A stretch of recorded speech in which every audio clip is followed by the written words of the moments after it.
I learned the difference between being loved and being useful on a Wednesday night when the dishwasher was humming, the kitchen was spotless, and my phone buzzed with a reminder to pick up her dry cleaning. I stared at the screen and felt nothing. Not anger, not sadness, just a dull awareness that my life had turned into an endless chain of tasks that existed to keep someone else comfortable. If you want to hear more stories like this, hit subscribe and don't miss what's coming next. The part that still bothers me is how long it took. I'm not naive, I'm not young, I'm not the guy who can't read a room, but I was the guy who believed effort fixed things. If you showed up, if you stayed calm, if you carried more for a while, it would eventually balance out. It never balanced out. It organized itself around me doing everything. My name is Nathan. I'm 34. I work as a project lead for a logistics software company, the kind of job where problems don't announce themselves until the whole system starts choking. I've always been good at keeping a cool head. I've always been good at making things run. I thought those traits would make me a solid partner. They made me perfect to use. I met Claire at a friend's housewarming party. She had the kind of energy that makes people lean in. Not loud, not chaotic, just certain. She talked about her career like it was a path already mapped. Marketing, clients, networking, climbing. She told stories fast, laughing at herself in a way that made it feel like you were being invited into her world. We started dating, and for the first 6 months, it was easy.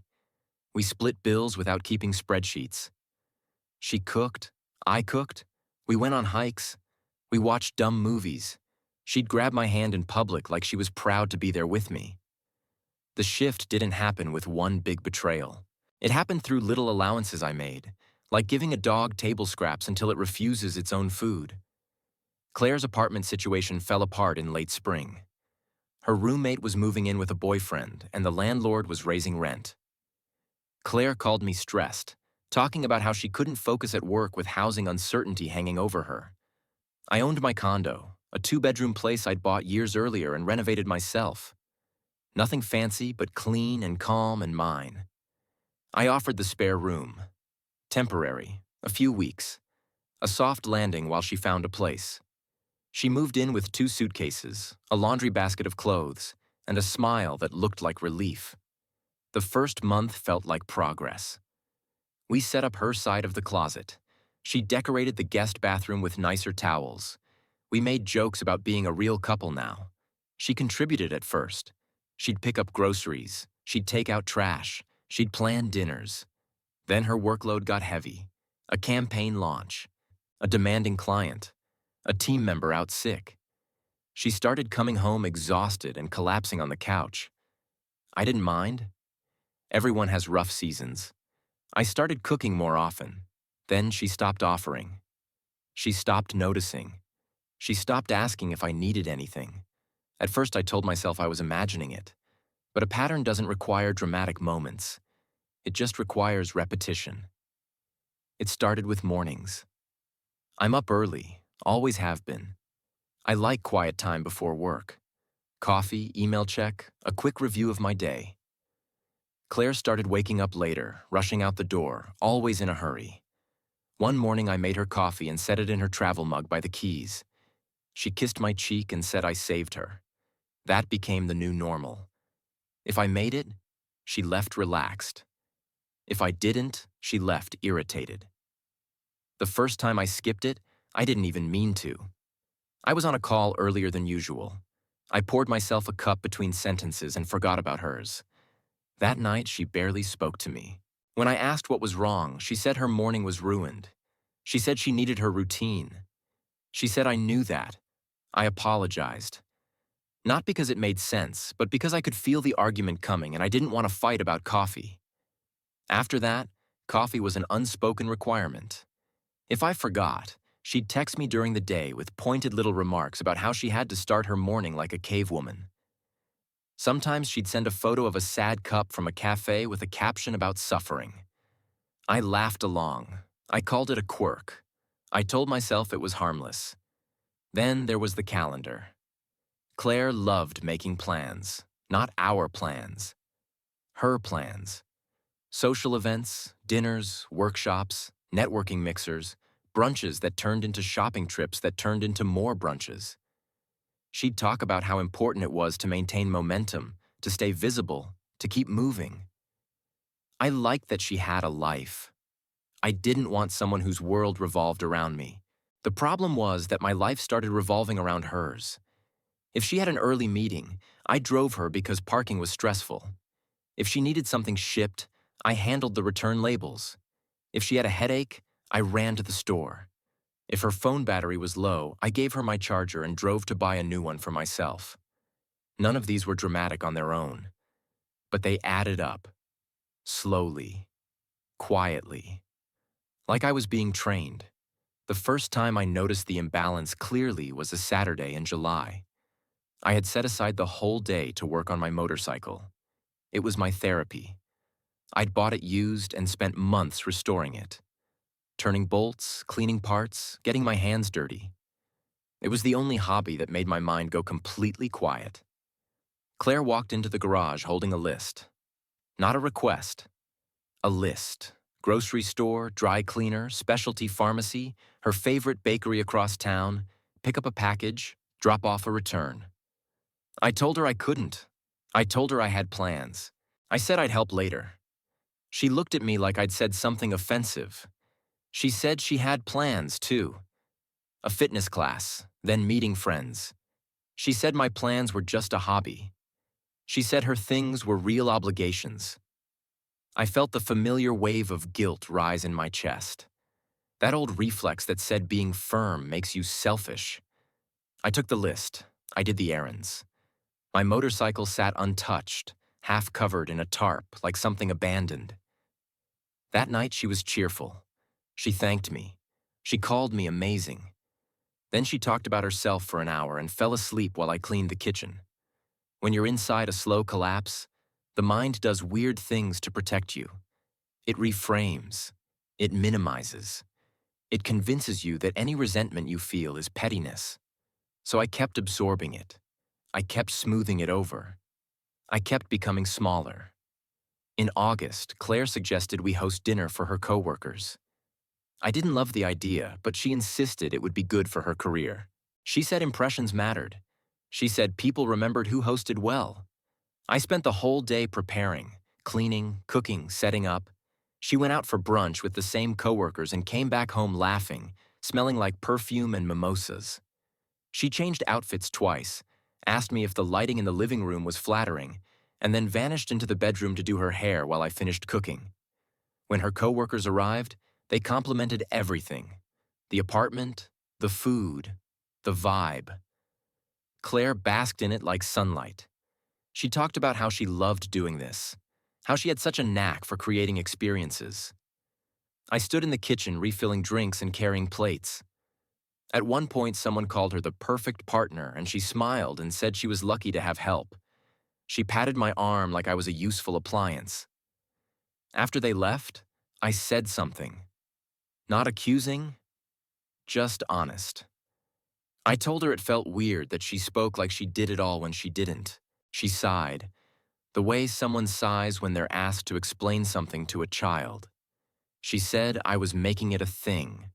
She said it was a nice night, and I was ruining it. She said I was keeping score. That phrase hit me hard. Keeping score, like noticing basic fairness was a character flaw. I dropped it. I cleaned up alone. The most revealing part wasn't the big moments. It was the way she moved through the space like it belonged to her, and I existed in it like staff. Her clothes ended up everywhere. Shoes kicked off in the middle of hallways. Makeup products scattered across counters. Mugs left on tables for days. She'd leave wrappers on the couch like the couch was responsible for tidying itself. If I didn't pick it up, it stayed there. She didn't notice. Or she noticed and assumed it would be handled. There was a week in September when I got sick. Not a little cold, a fever. The kind that makes your skin ache and your brain feel thick. I called in sick and stayed in bed, drifting in and out of sleep. Claire came into the room dressed for work and asked what we were doing for dinner. I said there were leftovers. She made a face. She said she didn't want leftovers. She asked if I could order something before she got home. I told her I could barely sit up. She said it would take 3 clicks. She said, please, like she was being generous by adding politeness to the demand. Then she left. She didn't ask if I needed anything. No medicine, no soup, no water, nothing. She came home with food for herself. She ate on the couch while watching a show. She stepped into the bedroom once to ask if I was still sick, annoyed, like my illness was an inconvenience. I remember staring at the ceiling that night, sweating through my sheets, and thinking this can't be normal. 2 months later, she got a mild cold. She lay on the couch whining about being miserable. I went to the pharmacy, bought medicine, made soup, kept the lights dim, brought her tea, checked on her like she was fragile glass. She accepted all of it like it was the natural order, like the universe had assigned me the job of caretaker. By the time November rolled around, my friends had stopped inviting me out. Not because they didn't like me, because I always said no. I was always busy, always running errands, always handling something. My sister asked if I was okay. She said I sounded tired every time we talked. I told her work was hectic. It was easier than saying I didn't recognize myself. The moment of clarity arrived on a Tuesday. I was sitting at the kitchen table, laptop open, finishing a report. Claire walked in, dropped her bag, and immediately asked if I had picked up her prescription. No hello, no how was your day, straight to task assignment. I had picked it up, of course. It was in the bag by the door because I had planned my lunch break around driving across town. Something inside me just went still, like a switch flipped. I realized she didn't see any of this as favors. Favors require gratitude. Favors are optional. She saw it as the structure of her life. I was the structure. That Thursday, everything finally came to the surface. I came home late from work after dealing with a system outage. 12 hours of problem solving, no lunch, no break. My brain felt like static. The condo was a mess. Dishes piled up. Her lunch containers on the counter. Clothes thrown over chairs. A half-empty cup on the coffee table. She was on the couch, shoes off, watching a show, scrolling on her phone like she'd been home for hours. She asked if I grabbed dinner. I looked at her and asked if she had. She said she thought I would. She said she had been decompressing. I asked if she was going to clean up the mess around her. She paused the show and stared at me like I'd insulted her. She asked why I was being hostile. She said I was timing her. She said she had a hard day too. I told her I was tired of always doing everything. She laughed and said I was being dramatic. I asked when the last time she cooked was, when the last time she cleaned the bathroom was, when the last time she did groceries without sending me. She tried to list examples and couldn't. I could see her searching her memory like someone looking for a file that doesn't exist. Then she changed tactics. She said I resented her having a life. She said I liked being the responsible one because it made me feel superior. She accused me of needing to be needed.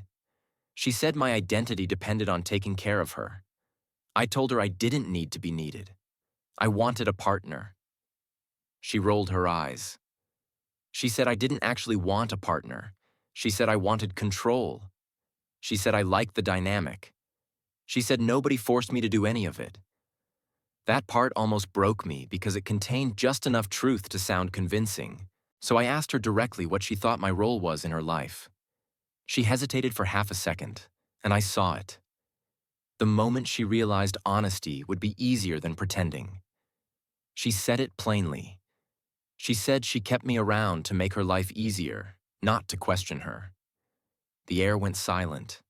Even the refrigerator hum sounded loud. I didn't yell. I didn't call her names.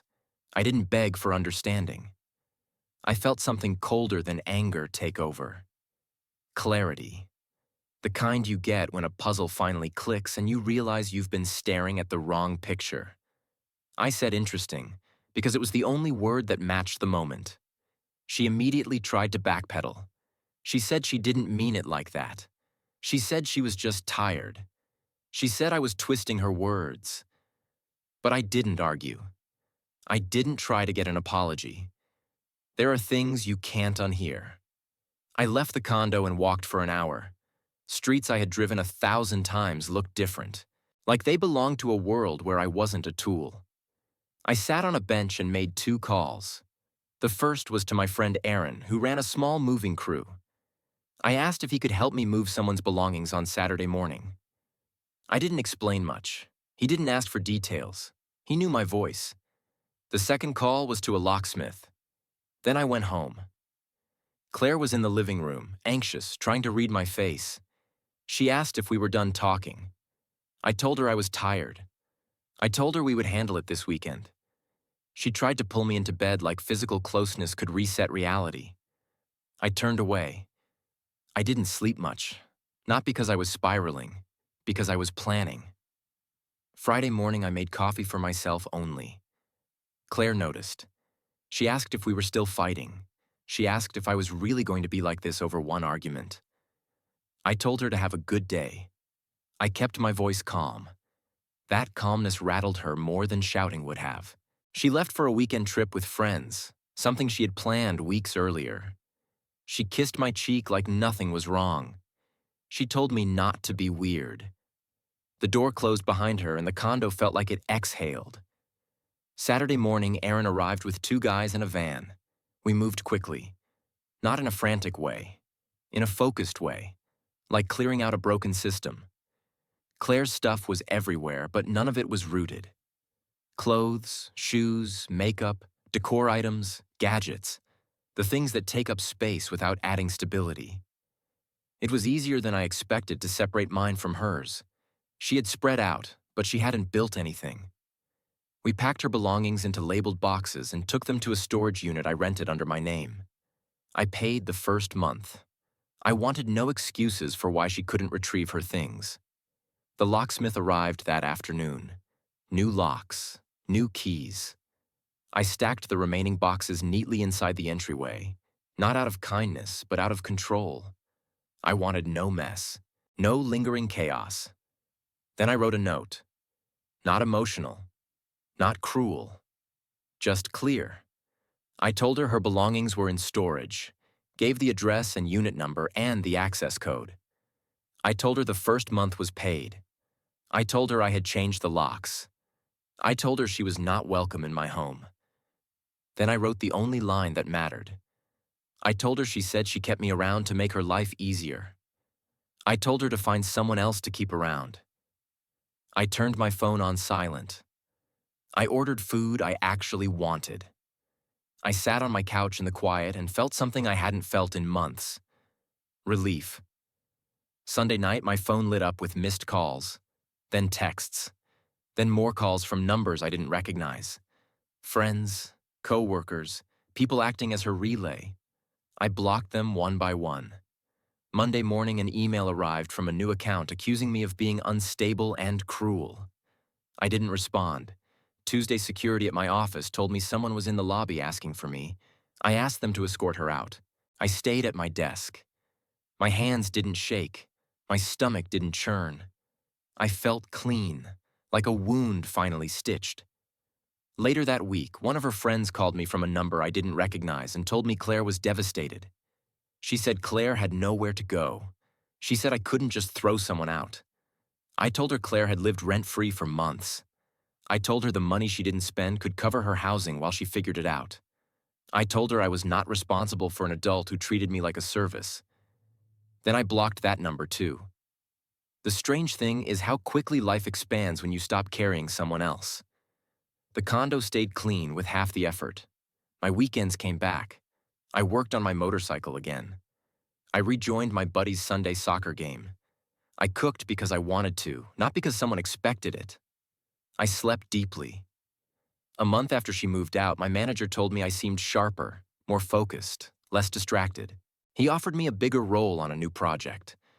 The kind of opportunity I would have declined before because it would have disrupted someone else's schedule. I took it. Claire kept trying. Different numbers, different emails, different tones. Angry at first, then sad, then apologetic, then bargaining. Each message felt like it was written to pull me back into the role she missed, not the person she lost. I didn't answer. 3 months later, I ran into her at a bar downtown during a work happy hour. I hadn't seen her in person since that weekend.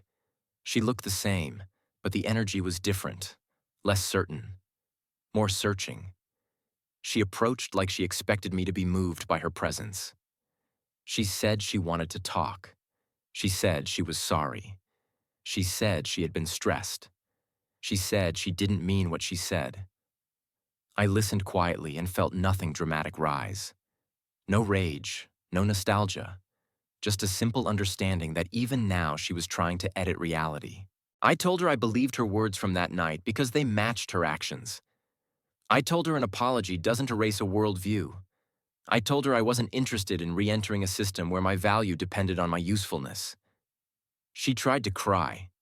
Not a full breakdown, just the kind of controlled tears people use when they want a reaction. She asked if I could forgive her.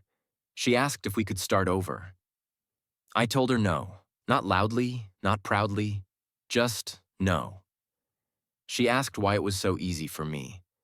I told her it wasn't easy, it was simple. She built her comfort on my labor and called it love. I stopped providing the labor. The comfort collapsed. That wasn't heartbreak, that was consequence. She stared at me like she couldn't compute it, like she expected me to negotiate. Then she walked away and I went back inside. One of my coworkers asked if I was okay. I told him I was fine, and I was. Here's what I learned. Some people don't want a partner. They want a platform, a stable base they can stand on while they chase whatever they want, without friction, without responsibility. If you're the platform, you won't be thanked.